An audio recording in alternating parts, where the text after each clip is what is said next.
أعوذ بالله من الشيطان الرجيم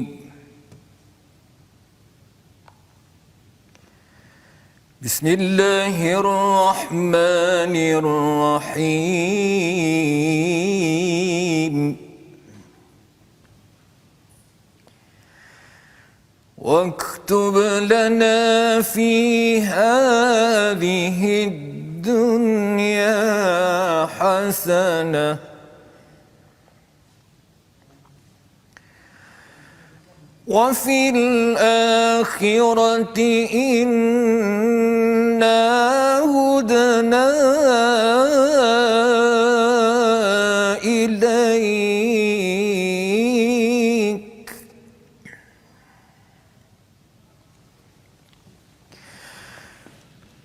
واكتب لنا في هذه الدنيا حسنة وفي الآخرة إنا هدنا إليك قال عذابي أصيب به من أشاء ورحمتي وسعت كل شيء ورحمتي وسعت كل شيء فسأكتبها للذين يتقون ويؤتون الزكاة والذين هم بآياتنا يؤمنون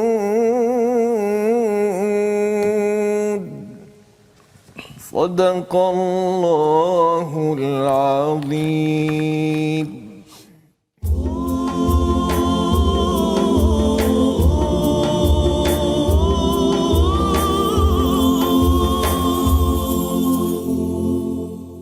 Assalamualaikum warahmatullahi wabarakatuh. Alhamdulillah wassalatu wassalamu ala Rasulillah wa ala alihi wa man wala syada la ilaha illallah syadana Muhammadan abduhu wa rasuluhu. Allahumma salli ala sayidina Muhammad wa ala alihi wa sahbihi ajma'in. Amma ba'du. Apa khabar tuan-tuan dan puan yang dirahmati Allah sekalian?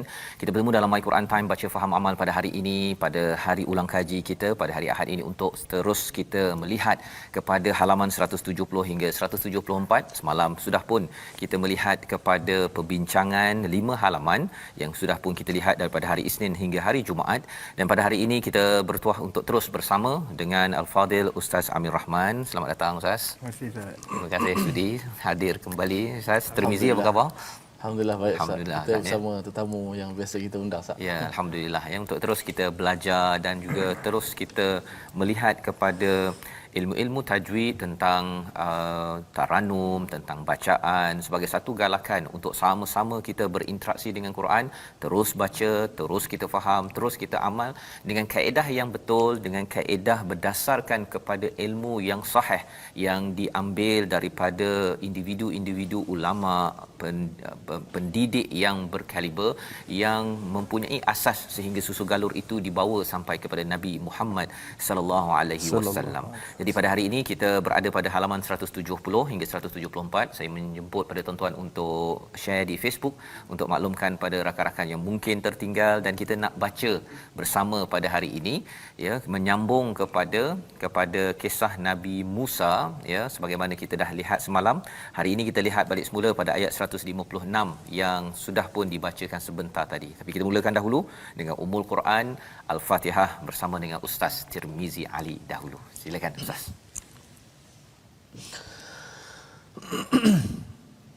أعوذ بالله من الشيطان الرجيم بسم الله الرحمن الرحيم الحمد لله رب العالمين الرحمن الرحيم مالك مالك يوم الدين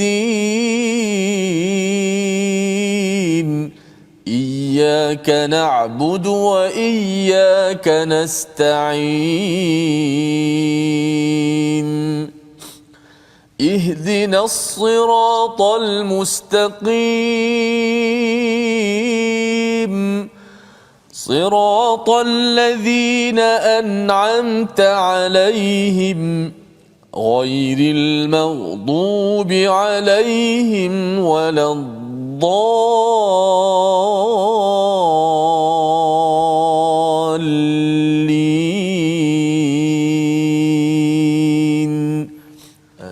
Amin ya rabbal alamin. Begitulah bacaan daripada Ummul Quran Al-Fatihah memulakan majlis kita pada hari ini bersama dengan tuan-tuan, adik-adik yang berada di rumah. Terus kita ingin bersama dengan Ustaz Amir Rahman dan juga Ustaz Tirmizi pada hari ini untuk kita membaca 5 halaman ayat-ayat pilihan.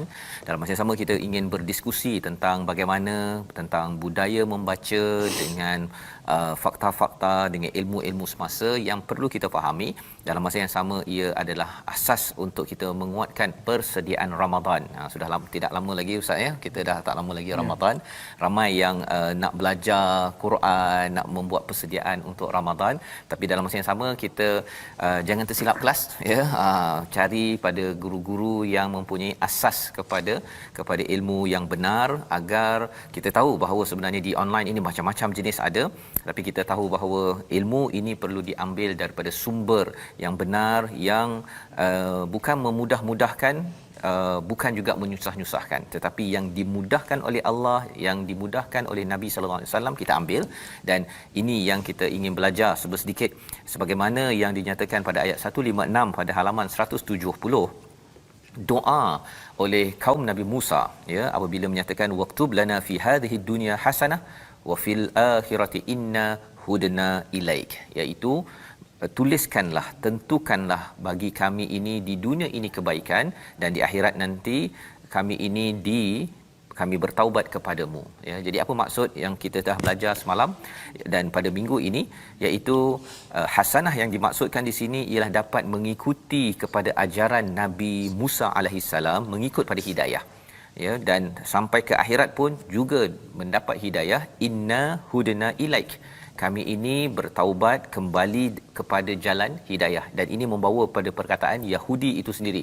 Yahudi adalah orang yang diberi hidayah, tetapi ada yang respon dengan baik, ada yang tidak memberi respon dengan baik. Macam kita digelar sebagai umat Islam, ada yang telah lahir dalam keadaan Islam, diberikan keislaman, tapi ada respon cara baik, saya committed untuk menyerah diri kepada Allah. Ada yang degil ataupun tidak mahu menyerah kepada Allah Subhanahu Wa Taala. Maka Allah menyatakan pada ayat ini, qala azabi ya, sesungguhnya azabku ini usibu bihi man asya. Usib ini seperti anak panah Ustaz ya. Kalau katakan busur itu dia terus tuju kepada dia punya bullseye dia tu, itu adalah usib. Maksudnya ialah apabila Allah nak mengenakan sesuatu azab, dia tak tersilap alamat. Ya, tak tersilap alamat, hanya kena kepada orang yang zalim sahaja azab ya. Ujian dengan azab dua perkara yang berbeza ya.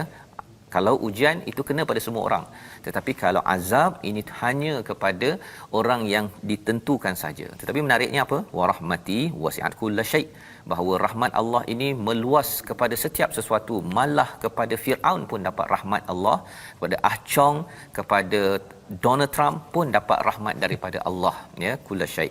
Tapi macam mana saya nak dapat rahmat ini terus menerus? Allah menyatakan fa sa'aktubuha, kami tuliskan, kami tetapkan bagi orang yang bertakwa, orang yang bayar zakat, dan orang yang sentiasa beriman kepada ayat-ayat kami, ayat-ayat Allah Subhanahu Wa Taala. Jadi ini adalah review kita bahawa kita perlu kuatkan takwa, bahawa rahmat itu berkekalan sampai akhirat. Kalau tidak dapat dekat dunia saja, dapat makan sedap Ustaz ya. Ustaz favorite apa Ustaz? Nak tanya juga, tak lama tak perkenalan nak tanya Ustaz suka makan apa, tapi taklah dapat hari ni kan. Okey. Ustaz suka makan apa? Saya suka makan yang masakan Negeri Sembilan kan. Negeri Sembilan. Memang Ustaz asal Negeri Sembilan ya? Ya. Okey ya. Tapi kalau Ustaz makan masak lemak pedas-pedas tu tak kacau suara ke? Alhamdulillah okey. Alhamdulillah. Dah biasa kot. Okey. Dah biasa. Dah biasa. Okey. Baik, jadi rahmat itu untuk dapat makan di sini, kita doa juga ya bersama untuk terus sampai ke syurga mendapat rahmat daripada Allah, syaratnya ialah kita bertakwa, bayar zakat, makin takwa makin bersedia untuk mengeluarkan zakat, ya. Bukan sekadar sedekah tu dah memang biasa, tapi dia nak mencari harta untuk dizakatkan. Dan ketiganya, makin kuat bayar zakat, makin keimanan kita pada ayat-ayat Allah, ya, fenomena-fenomena yang terjadi, ayat-ayat dalam Quran, dalam alam fil kaun ini, pada kejadian alam ini, kita makin kuat imannya, ya. Kerana apa? Kerana kita take action. Hanya orang yang take action, ambil tindakan dengan takwa, dengan bayar zakat, baru dia rasa Tuhan ini besar dalam hidupnya, dan dia rasa bahawa Allah bagi macam-macam. Kalau tidak, dia mengambil enteng, ya, dia rasakan bahawa mungkin dia dari segi solat dia jaga, ya, tetapi dia baca Quran, tetapi bila suruh derma, bayar zakat dan sebagainya, dia macam kedekut. Itu menyebabkan tertutup pintu untuk mengenal lagi kepada ayatina, ya. Dan itu yang kena kepada Bani Israel. Sebahagiannya itu kerana mereka mementingkan diri sendiri, ya. Kesannya ialah dia mudah untuk mendustakan ayat-ayat Allah Subhanahu Wa Taala. Jadi ini pelajaran pada halaman 170, bercakap tentang orang yang beriman itu ikut kepada Rasul dekat-dekat, ikut Rasul dekat, dan mereka itu menyuruh kebaikan, mencegah kemungkaran, dan menghalalkan mana yang baik, mengharamkan perkara yang buruk-buruk. Dan juga apa yang Nabi Muhammad sallallahu alaihi wasallam bawakan ialah meringankan israhum pada ayat yang ke-157. Beban-beban dan juga belenggu-belenggu kepada Bani Israel. Mereka tak boleh makan apa Ustaz ni, kalau nak bertaubat tu kena bunuh diri, kan, syariat pada zaman Nabi Musa. Kemudian tak boleh makan lemak yang kecuali yang tepi-tepi itu saja, daripada binatang tertentu tak boleh makan. Tetapi bila sampai syariat Nabi Muhammad sallallahu alaihi wasallam, benda tu dah okey dah, ya. Kalau orang Nasrani itu tak boleh kahwin, dah boleh kahwin dah, berbanding dengan dalam agama Kristian. Jadi dalam kehidupan kita ini, kita dah dapat Nabi wayadau anhum israhum wal a'lal. Nabi membebaskan daripada beban dan belenggu. Jangan kita susah-susahkan. Bercakap tentang belenggu, menyusahkan ni Ustaz, ya.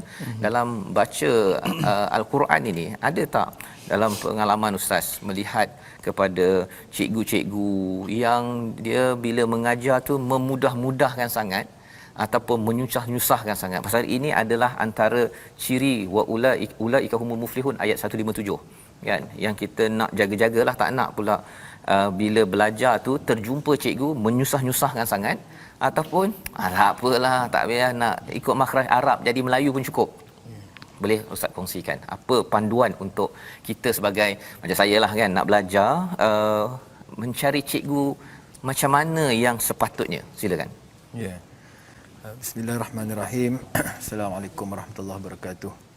Sidang penonton dan rahmati Allah sekalian. Jadi sebenarnya dalam kehidupan kita ni, apa perkara pun kita perlu ambil jalan yang pertengahan, ya. Makan, minum, ya, tidur dan sebagainya, kita ambil yang pertengahan, kerana kita tak nak jadi satu beban dan juga tak nak jadi satu keringanan, ya. Umpama kita lihat zaman sahabat lu, ada sahabat yang nak berpuasa tiap-tiap hari dan Nabi larang, kerana itu akhirnya akan membebankan. Jadi dalam pembacaan Al-Quran juga dia ada istilah dipanggil at-takalluf, ya. At-takalluf, takalluf ni maksudnya memberatkan sangat, ya, ataupun tasahul, memudahkan sangat, ya. Jadi takalluf ni ada ketikanya perlu, ya, sebagai seorang guru, ya, untuk kita kata memberi satu kefahaman yang benar-benar. Sebab dia sebut dalam ada beberapa penulisan saya baca, dia kata takalluf ni maknanya bersangatan ni dia perlu, dia terbahagi pada dua, mahmud dan juga mazmum. Maknanya bersangatan yang dipuji dan bersangatan yang dikeji. Dipuji itu maksudnya apa? Waktu kita kata mula-mula seseorang itu nak belajar, kita kena beri penekanan dulu. Contoh ra, dia sebut ra, tak boleh mudah-mudah. Ra, kita tekan sikit ra. Rabbana, nak menunjukkan ra tu tebal, kan. Tapi bila dia dah dapat satu step, dia dah mahir sikit, dia tidak perlu baca lagi seperti mana ketika mula-mula itu. Okey, nak pastikan dia makhraj tu betul, ya. Betul saja. Okey. Guru tu mungkin dia tekan suara tu untuk nak beri peringatan atau nak beri tumpuan pada perkara ini. Rabbana, tekan contoh suara. Tapi bila orang tu dah biasa Rabbana, dia tidak timbullah isu kita nak lebih tekan. Bila dah terlebih tekan, dia akan jadi mazmum. Dia akan jadi benda yang susah, dan di kita istilah mazmum ni dikejilah di sisi syarak. Jadi kita berlebih-lebihan dalam satu-satu perkara yang kadang-kadang perkara itu tidaklah menjadi satu keperluan sangat pun, ya. Dalam pembacaan Quran. Contoh, mungkin sekarang ni orang 2-3 hari ni orang banyak bertanya tentang an-nabru. Keluar apa dia an-nabru. Saya pun tak pernah dengar istilah an-nabru ni, pasal kita lihat belajar tak pernah pula istilah tu Ustaz ya. Ya. Jadi kita lihat dulu pun kita belajar pun kita tak pernah jumpa bab an-nabru ni, di Malaysia khususnya lah kan. Cuma akhir-akhir ni ada bila yalah pengaruh daripada kita kata tokoh-tokoh ulama daripada luar yang sampai kepada kita bacaan dia ataupun videonya, jadi di highlight. Jadi kita rasa perlu juga untuk kita faham, ya. Tapi bukanlah satu perkara yang kita nak bagi penekanan sangat, ya. Kerana an-nabru ni kalau saya baca sedikit, dianya bermula daripada dipanggil qawaid sautiyah, ya. Cara-cara kita kata dalam masalah bahasa Arab tu sendiri, cara-cara untuk menuturkan satu perkataan. Macam kita cakap Melayu lah, saya pernah dengar dulu Ustaz Fazrul, Ustaz Tamizi, ada satu lagu Melayu, saya tak ingat lagu tu, tapi saya ingat dia punya frasa tu, dia sebut bawa ladaku pergi.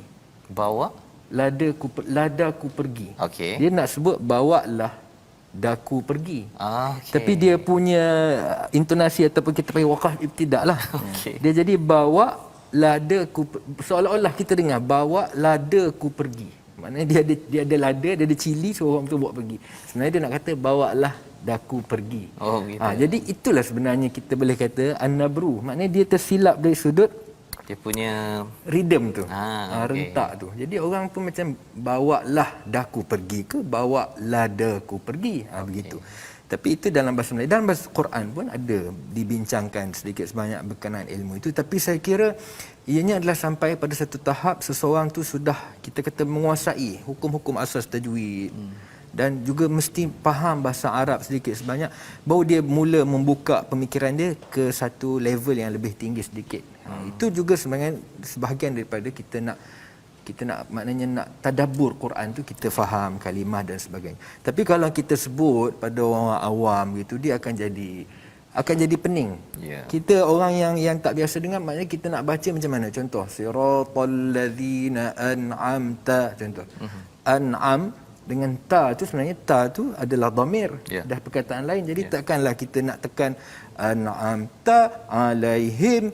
Jadi seolah-olah benda tu dia highlight jadi satu yang sangat mustahak untuk semua orang. Sedangkan kita maklum, orang ramai ni masih kita kata bukan itu fokusnya. Jadi itu saya lihat perkara yang saya harap kita sama-sama, untuk mengajak masyarakat kepada Quran ni, janganlah kita war-warkan dahulu perkara yang kita rasa hanya pada tempat yang tertentu aja untuk kita berikan ruang untuk orang bincang, bukan secara awam. Okey, terima kasih diucapkan pada Ustaz Amir Rahman memberi highlight tentang bagaimana kita mencari guru dalam belajar ini, ya, kerana bercakap tentang guru terbaik kita adalah Nabi Muhammad sallallahu alaihi wasallam, ya, dan bila mana-mana individu pendidiklah, ya, kalau katakan saya kepada ibu ayah yang mengajar, mungkin cikgu-cikgu, ustaz-ustaz yang ada, kita nak mengambil kaedah begitulah, ya, maksudnya kita bercakap fi uqulihim, pada kadar orang yang mendengar kita, dan jangan masuk kepada topik-topik yang sebenarnya bukan sebagai keperluan umum kan. Dia kalau dalam bab akademik, contohnya bolehlah nak bincang pasal tajuk yang tak pernah dengar kan. Tetapi itu kalau pun di kalangan sesama profesional bangkali profesional kan, di peringkat atas itu memang ada istilah khas yang perlu digunakan. Tetapi kita yakin juga bahawa di peringkat akademik tak nak berbincang tentang istilah-istilah yang terlampau ketat itu, ya, kepada orang awam. Kerana apa? Kerana ia boleh menimbulkan kepayahan tadi, ya, menimbulkan kepayahan. Mungkin macam sahabat cakap tadi, dia nak sembahyang banyak kan. Sebenarnya mungkin Nabi pun memang sembahyang banyak, ya, tetapi Nabi mengambil pendekatan jangan sampai pasal Nabi bukan sekadar teorinya sahaja, tetapi pelaksanaannya malah kalau cakap tentang tajwid ke apa sebagainya ini maksudnya tidaklah sampai perlu bab-bab yang tadi tu Ustaz ya, cara temponya apa sebagainya. Kalau tidak mungkin kita tidak berhadapan dengan pelbagai qiraat ya, perkara-perkara yang boleh kita bincang lebih tinggi di peringkat khusus, tapi di peringkat umum kerana kita nak kalau boleh di My Quran Time ataupun di peringkat awal di peringkat umum, masyarakat kenal Quran ini jatuh cinta dahulu ya, bukannya jatuh seksa. Okey, tahu bahawa dahlah selama ini rasa bahawa Quran ini susah kan, susah nak baca, orang bersambung-sambung, kemudian nak faham bahasa Arab ni susah. Yang itu asas pun dah rasa susah, ditambah lagi susah. Ditambah lagi kerana nak bawa topik baru kan. Perkara ini yang kita perlu jaga bersama. Jadi ini pelajaran daripada halaman 170 dan kita ingin bergerak lagi kepada halaman 171. Kita bercakap tentang waqatta'na humusnatai asyrata asbatan umama ya, pada ayat 160 itu, iaitu kaum Bani Israel ini dipecahkan ya, terbahagi kepada 12 golongan ya, dan diberikan wahyu kepada Nabi Musa apabila mereka minta air. Bila mereka minta air, Allah bagi. Bila mereka minta ataupun ketika berada panas, Allah berikan awan, wazallalna alaihimul ghamam. Allah turunkan manna wassalwa. Allah bagi macam-macam. Walaupun mereka ini pernah buat silap, tapi Allah bagi macam-macam. Tetapi apa yang berlaku, ada orang yang tersilap, Allah bagi macam-macam, dia masih lagi nak memilih kezaliman ya, masih lagi nak buat silap.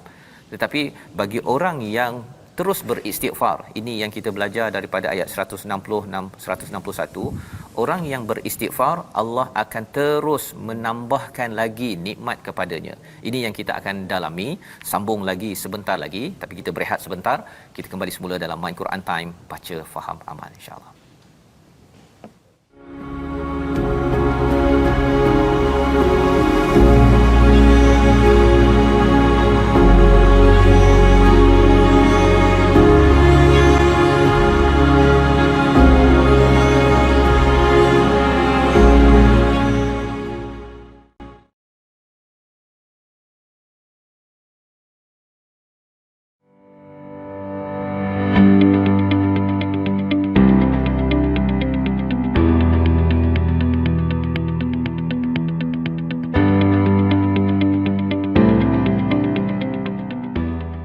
أعوذ بالله من الشيطان الرجيم.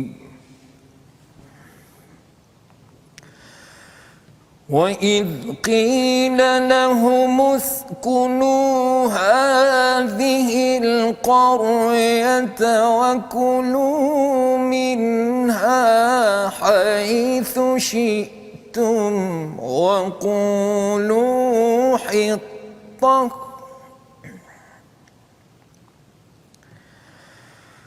وقولوا حطة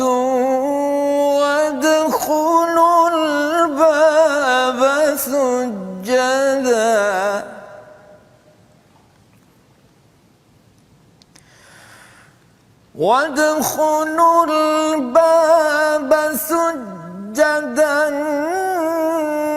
نغفر لكم خطيئاتكم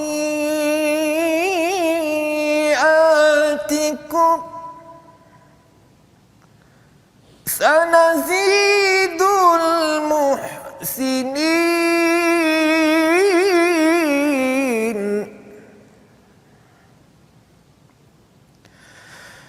فبدل الذين ظلموا منهم قولا غير الذي قيل لهم فأرسلنا عليهم رجزا من السماء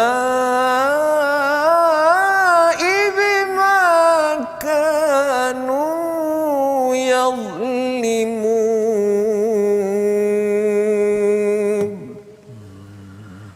صدق الله العظيم. Surah Astagfirullahalazim. Kita kembali semula dalam My Quran Time baca faham amal pada ayat 161 hingga 162. Sebentar tadi mengingatkan kepada kita tentang kisah awal surah Al-A'raf. Ya, surah Al-A'raf kita ada kisah Nabi Adam dan iblis. Dan apakah yang kita boleh belajar daripada Nabi Adam? Nabi Adam pernah membuat kesilapan. Rabbana zalamna anfusana wa illam taghfir lana lanakunanna minal khasirin. Dan apa yang berlaku pada ayat 161, Bani Israel pernah buat silap, diajarkan kepada mereka agar berkata hittah untuk mohon keampunan, tetapi apakah yang berlaku? Sebahagiannya betul dia memohon keampunan, mereka itu dibenarkan untuk masuk ke Baitul Maqdis mendapat kemenangan. Allah menyatakan sanazidul muhsinin, siapa yang terus membuat cemerlang, ihsan, maka seseorang itu terus akan ditambahkan oleh Allah nikmat dalam kehidupan. Seperti mana telah diberikan manna wassalwa, awan yang menjadi teduh ataupun air, 12 mata air. Tetapi apa yang berlaku pada ayat 162 itu, ada sebahagian yang menukar perkataan fabadalal ladzina zalamu minhum, iaitu dia menukar, katanya hittatun fi sya'irah, ya, dia memperli ataupun mempermain-mainkan pada Nabi Musa. Maksud lain bagi hittatun fi sya'irah itu adalah seperti yang bererti gandum. Dia main-mainkan, sepatutnya minta ampun tapi dia kata gandum kan. Kalau zaman sekarang ni orang cakap troll ustaz kan, ataupun dia suka memperolok-olokkan. Kita kena berhati-hati, terutama kalau bab agama jangan dipermain-mainkan, kerana Allah nyatakan pada ayat 162 ini, dengan sebab itu fa arsalna alaihim rijzan, Allah menghantar kepada mereka siksaan daripada langit kerana kezaliman yang dibuat, kerana ia mengikut kepada contoh iblis yang dilaknat oleh Allah SWT. Dah buat kesilapan, lepas itu terus mempersenda dan ingin mengolok-olokkan, nak mengajak lebih ramai lagi untuk berbuat kezaliman, ya, bukannya kembali mohon ampun daripada Allah SWT. Jadi ayat 161 162 ini adalah pelajaran penting untuk kita, dan dalam masa yang sama kita akan membaca beberapa ayat lagi selepas ini, tapi kita nak serah bersama dengan Ustaz Tirmizi, ya, pasal kita bercakap tentang bacaan ini ustaz, ya. Tadi kita bincang cari cikgu yang betul-betul dengan asas ilmu, ya. Selain daripada itu, apa lagi perkara yang perlu kita beri perhatian ustaz? Okey, kalau kita lihat tadi Ustaz Amir dan Ustaz Fazal kongsi macam mana sesuai dengan ukul, sesuai dengan laras ataupun level anak-anak murid kita. Kita nak ajar sesuatu ada keutamaan dia. Dalam tajwid dia bukan bila mengajar je, biasa orang kita belajar je suruh nun mati turun dengan ba, ikhla, ikhfa hakiki. Dia ada keutamaan dia. Kalau kita lihat ada keutamaan dia dalam tajwid sendiri. Tadi kita dah dengar tadi kupasan tersebut. Antara jalan untuk kita mencapai tadabbur al-Quran, at-tariq ila tadabbur al-Quran, Ustaz Fah boleh sambung. Yang pertama antara kata para ulama seperti Dr. Abdul Rahman Al-Syahri kata ialah al-qiraah as-sahihah, bacaan yang sahih, yang betul. So nak tanya tuan guru kita, apakah ciri-ciri bacaan yang sahih tadi, bacaan yang betul tadi, supaya mungkin orang awam di luar sana dapat dengar apa yang keutamaan yang mungkin seharusnya yang dibelajar berkenaan Al-Quran. Yang kedua, ketiga itu Ustaz tambahlah macam mana cara tadabbur, nak tambah lagi kan. Antara yang pertama ialah mesti baca yang betul. Ulama buat contoh, kalau kita baca siratal ladzina an'amtu alaihim, nak tadabbur apa? Habis baca kat situ tu dah wasak makna dan sebagainya. So baiklah sahabat saya Ustaz Tamizi, Ustaz Fazrul, ya. Kalau kita lihat dalam buku Haqqut Tilawah, apa dia sebut, dia berkenaan dengan Quran ni. Yang pertama dia kata Quran ni kita mesti amaliyatu itqani nutqis sahih. Dia mesti praktikal, menutur dengan tepat. Tapi hujung tu dia sebut bila takallufin wala ta'assufin, ya, tidak berlebih-lebihan, tidak melampau, ya. Dia sebut lagi qiraah sahlah, latifah, azbah, bacaan yang mudah, bacaan yang lembut dan didengar tu manis, sedap dengar. Itulah kalau kita dapat sempurnakan itu, saya kira untuk langkah yang pertama, mungkin walaupun seseorang tu payah nak ingat sifat-sifat huruf, contoh nama, sifat ataupun hukum mat tu tukar lagi Ustaz, mat jaiz, mat wajib, nama tu tertukar lagi sebab mungkin sebutan tu dalam bahasa Arab kan, jaiz, munfasil, wajib muttasil. Dia main sebut je mak jaiz muttasil, mak wajib munfasil. Saya selalu confuse dulu. Terconfuse kan. Mak lazim kalimi, mak lazim harfi, ada mukhaffaf, ada musaqqal. Duk ingat benda tu je, lama-lama baca pun dah ni dah berterabur. Jadi perkara itu kita letak yang kedua. Yang pertama dia cermat baca. Jangan bagi berubah huruf. Walaupun mungkin dia tak tahu sifat. Contoh kita kata wadkhulul baba. Baba tu tipis. Jangan dia baca wadkhulul baba contoh kan. Jadi takut-takut ada huruf-huruf tu bila kita ubah dia jadi lain. Contoh an'amta, an'amta. Dia jadi huruf ta ya. Jadi itu untuk peringkat awal. Jadi mungkin naik satu level, dia dah mula kenal nama-nama sifat dan hafal huruf-hurufnya. Kemudian tu naik lagi, mungkin nak belajar taranum lagu untuk nak bagi kita kata penambahan nilai tambah pada bacaan tu, biar kita sendiri rasa seronok baca. Kemudian tu baru naik, mungkin nak masuk an-nabru ke ya, nak masuk apa-apa bab sekalipun ya. Kita dah nampak ini kalimah ni kena angkat, kalimah ni kena turun ya. Barulah kita sampai pada level itu. Tapi kita nak melangkau terus untuk konon-konon kita nak dapat bacaan yang baik tanpa kita melalui level tangga yang betul, dia akan jadi cacah merbah ya. Kalau kita lihat memang banyak sebenarnya perkara-perkara yang kita nak isi tadabbur dengan bacaan ni ya. Contoh kata ulama bagi contoh perkataan yang sifat mausuf, contohlah saya bawa contoh, kita tak boleh suara satu naik satu turun. Contoh kita baca surah, kita kata apa, al-waqi'ah ya, idza waqa'atil waqi'ah laisa liwaqa'atiha kadhibah khafidatur rafi'ah. Dia satu rangkai kata. Kita tak boleh baca khafidatur rafi'ah ataupun khafidatur rafi'ah lain. Kerana nak bagi sama dia punya rentak tu. Tapi saya kira nak sampai kepada orang tu boleh kuasai mana rentak nak sama, mana nak turun, dia kena kuasai yang bawah ni sudah mantap. Tapi kalau kita nak terus pergi ke situ, macam doktor pakar lah Ustaz Faz kan. Betul. Dia jadi doktor berapa tahun baru layak mohon pakar. Jadi pakar. Betul. Buat pula study bertahun-tahun lagi. Ya, mungkin sampai 10 tahun baru naik level doktor pakar. Doktor biasa dia tak pergi terus-terus bedah jantung dan sebagainya kerana dia belum sampai pada situ. Walaupun dia sudah doktor. Maka pembaca Quran, hatta qari' pun, mungkin tuan-tuan tengok qari' ya. Ustaz ni masuk tilawah dan sebagainya ya. Dia pun ada juga perkara-perkara yang barangkali belum sampai level dia. Jadi kita tiap-tiap manusia ni ada kekurangan dan ada kelebihan. Jadi dalam kekurangan dan kelebihan tu kita sama-sama garap supaya orang ramai rasa seronok dan senang nak baca Quran. Jangan dijadikan satu benda yang susah, maka lama-lama kita takut kita tak boleh tarik ramai orang dan dia akan jadi fitnah. Itu yang kita risau. Betul. Jadi tohmahan masyarakat. Bila Ustaz nyatakan perkara sebentar tadi tu, kalau katakan belajar huruf makhrajnya dulu kan, kemudian tajwid, kemudian barulah pergi pada taranum dan juga pergi pada tajuk an-nabru ke apa sebagainya tu yang saya pun tak tahu apa dia punya istilah tu kan, kecuali baru dengar ni. Dia macam ada gear 1, gear 2, gear 3 Ustaz ya. Baru pergi pada gear 4 kan. Tiba-tiba masuk gear 4 memang rosak kereta kan. Dan ini kalau istilah dalam pendidikan bercakap tentang kalau orang buat bangunan kan ada nak pergi tingkat atas tu dia ada besi-besi tu kan, scaffolding istilahnya. Teknik pendidikan engineering kan. Di dalam engineering lah kan. Jadi dalam pendidikan ni memang kena bertahap-tahap kan. Kalau tidak digunakan bertahap-tahap itu, kita memang nak bawa ke atas kan. Tapi kalau tidak menggunakan tahap-tahap, tuan-tuan sekalian, khuatir kita ni excited sangat daftar untuk pergi program belajar tahap 4 kan. Rupanya tahap 1 entah ke mana kan. Khuatir satu ialah takut rosak dalaman kita pun rasa susahnya nak faham kan. Ini falsafah tinggi sangat ni. Malah bila Ustaz cakap tentang taranum tadi kan, bila cakap khafidatur rafi'ah kena sama level itu.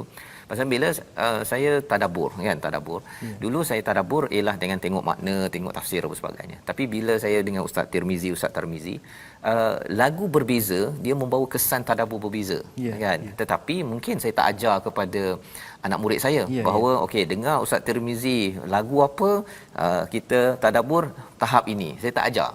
Pasal apa? Pasal yang itu level 3 kan. Dia ada kalau contohnya lagu Nahwan contohnya kan. Tadabburnya jadi macam Lembut sikit. Lembut sikit. Ya. Tapi kalau katakan jiharkah ke, kan hijaz, dia punya mesej tadabbur, kalau tuan-tuan perasan dalam My Quran Time pun dia jadi berbeza. Tegas. Tapi kalau ada yang tanya, mengapa tadabbur ayat sama, lagu berbeza jadi lab berbeza? Kalau nak belajar itu bukan tahapnya lagi, kan? Asasnya bagi tuan-tuan untuk tadabbur ini bacaan yang sahih tadi itu, kemudian kita lihat satu persatu. Kalau yang tak pandai bahasa Arab, ini level yang asas, kan? Tak pandai bahasa Arab, baca dulu terjemahan. Dan tanya apa Allah cakap dekat dalam ayat ini. Itu paling asas lah. Kita mula dulu level tadika, tahap tadika. Kalau ada kata bahawa saya nak pergi yang level tinggi macam mana, saya akan semak dulu. Tadika dah lepas ke belum? Kan? Kalau tadika pun cakap satu ayat entah ke mana-mana tadabburnya, saya tak berani nak pergi ajak dia pergi ke tahap 3 4. Khuatir apa? Khuatir nanti dia kata saya dah ada level 4 sijil.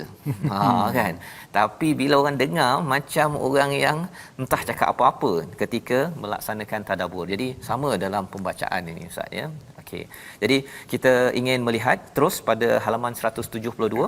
Kita nak terus baca kepada ayat yang ke-164 dan 165, ya. Mungkin kita nak minta satu daripada Ustaz Tirmizi mulakan.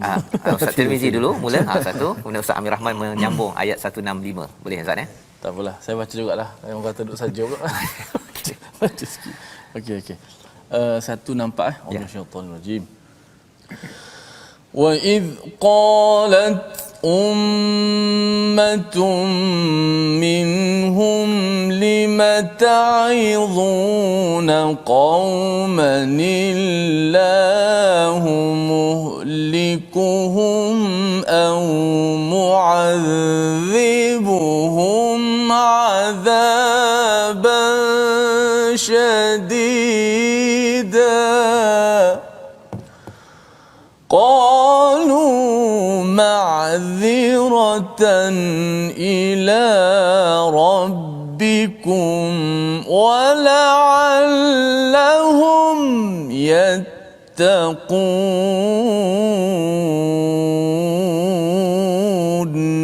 صدق الله العظيم.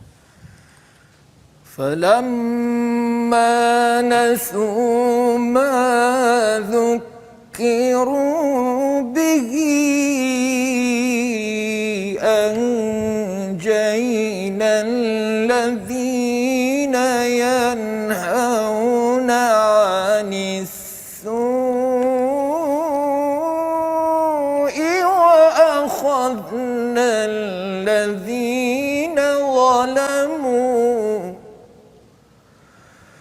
وأخذنا الذين ظلموا بعذاب بئيس بما كانوا يفسقون.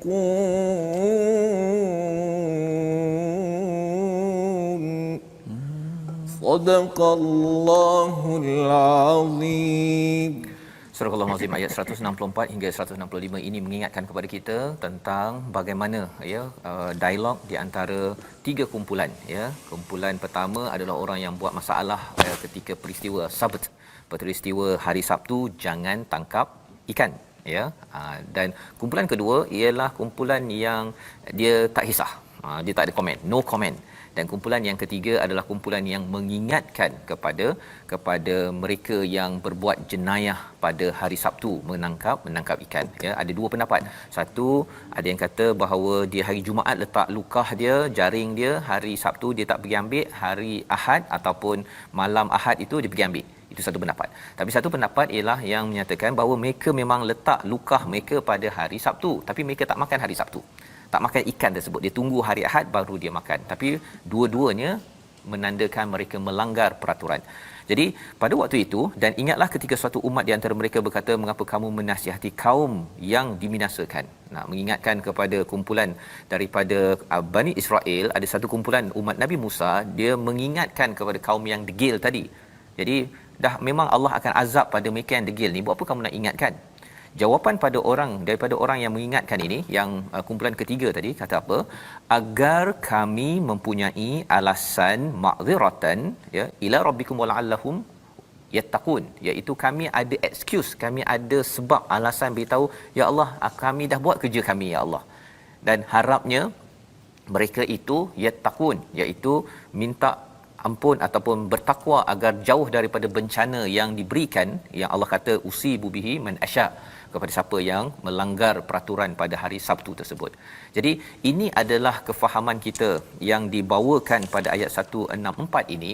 Kita mengingatkan orang lain, tuan-tuan ingatkan pada anak, mengingatkan pada jiran, ya, seorang pemimpin ingatkan kepada rakyat, rakyat ingatkan pada pemimpin, bukan kerana orang itu sebenarnya, orang itu satu hal, tapi yang paling penting ialah ma'dziratan ila rabbikum, iaitu sebagai alasan, sebagai bukti bahawa sebenarnya ya Allah, kami ini nak selamatkan diri kami, kami dah beritahu pada mereka.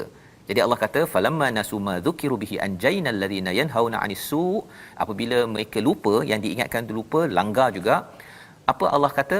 Allah selamatkan mereka yang yanhauna 'anis su', yang mencegah daripada kemungkaran. Jadi kita tegur orang, tuan-tuan, ya, bukannya kerana kita nak suruh orang tu jadi baik, harapnya jadi baik, kan? Tak degil. Tetapi yang paling penting untuk kita selamatkan adalah kita. Kalau kita tak tegur, kita sebenarnya menempah apa? Wa akhadnal ladzina zalamu bi'adzabim ba'isim bima kanu yafsukun, iaitu kita akan, Allah kata, kami menimpakan pada orang zalim itu azab kerana apa? Fasik, kederhakaan yang mereka lakukan. Jadi ini pelajaran penting yang kita dapat daripada ayat 100 ataupun halaman 172, dan kita nak ambil satu lagi pelajaran, ayat 100 ataupun halaman 173, tentang bagaimana kita ini sudah pun bersyahadah kepada Allah suatu masa dahulu pada ayat 172. Ini kita tak nak jadi orang yang lalai. Saya persilakan Ustaz Amir Rahman untuk membacakan ayat 172. A'udzubillahi minasyaitonirrajim. Wa idh akhadha rabbuka min bani adama min zuhurihim dhurriyyatahum wa ashhadahum ala anfusihim alastu birabbikum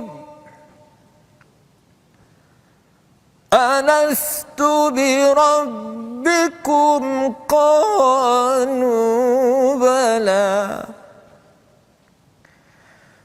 syahidna an taqulu yawmal qiyamati inna kunna an hadza ghafilin.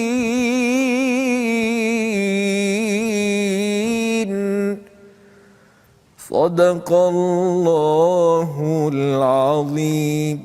Surah Al-Azim ayat 172 ini mengingatkan kepada kita bahawa kita diperkenalkan, ya, oleh Allah SWT, alastu bi rabbikum qalu bala, bahawa roh itu mengakui bahawa kami bersaksi.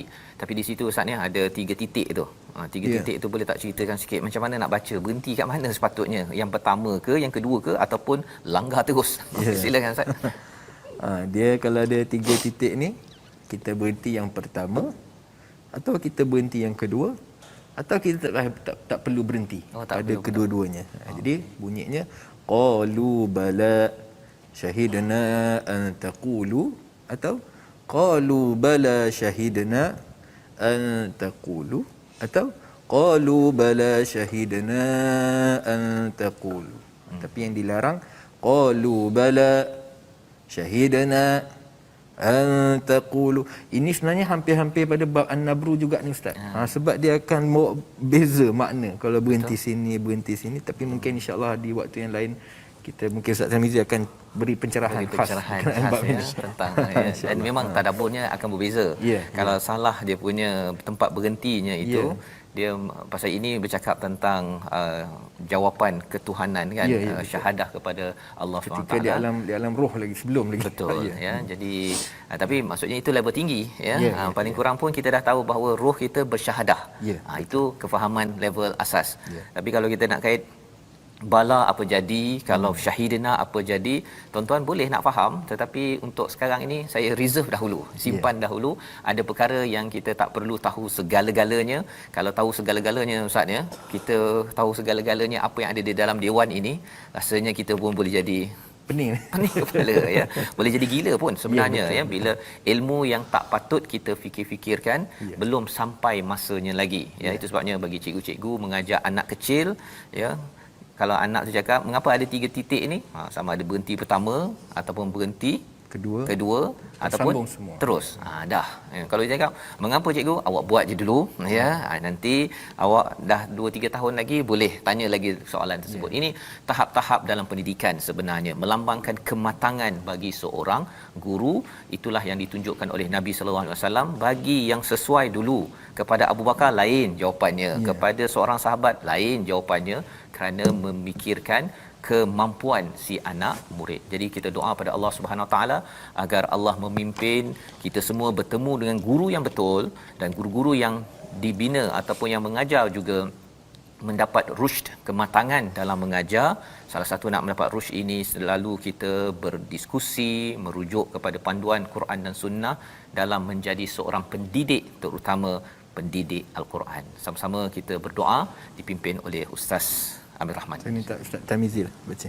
Sila. Bismillahirrahmanirrahim. Rabbana taqabbal minna innaka antas samiul alim wa tub alaina innaka antat tawwabur rahim waghfir lana warhamna innaka antal ghafurur rahim. Da'wahum fiha subhanakallahumma wa tahiyyatuhum fiha salam wa akhiru da'wana alhamdulillahi rabbil alamin. Amin ya rabbal alamin. Moga-moga Allah menjadikan kita di kalangan orang yang sentiasa bersama dengan Al-Quran, dan kita selalu memilih jalan terbaik menjadi orang-orang yang mengajar dan belajar Al-Quran dengan cara yang ditunjukkan oleh sunnah Nabi sallallahu alaihi wasallam. Kesedaran ini yang kita bawakan dalam tabung gerakan Al-Quran sebagai platform tuan-tuan menyumbang idea bersama ya, agar Al-Quran ini disampaikan dengan cara yang terbaik, dengan isi yang terbaik yang sudah ada, dan disampaikan dengan teknik-teknik terbaik berdasarkan kepada apa yang ditunjukkan oleh Nabi junjungan Muhammad sallallahu alaihi wasallam. Bertemu kita pada ulangan pada jam 5, pada jam 11 malam, 6 pagi esok insya-Allah. Rancangan ini dibawakan oleh Mufas. Terus kita belajar mencari guru terbaik untuk Al-Quran kita insya-Allah. Bertemu lagi My Quran Time, baca faham amal insya-Allah.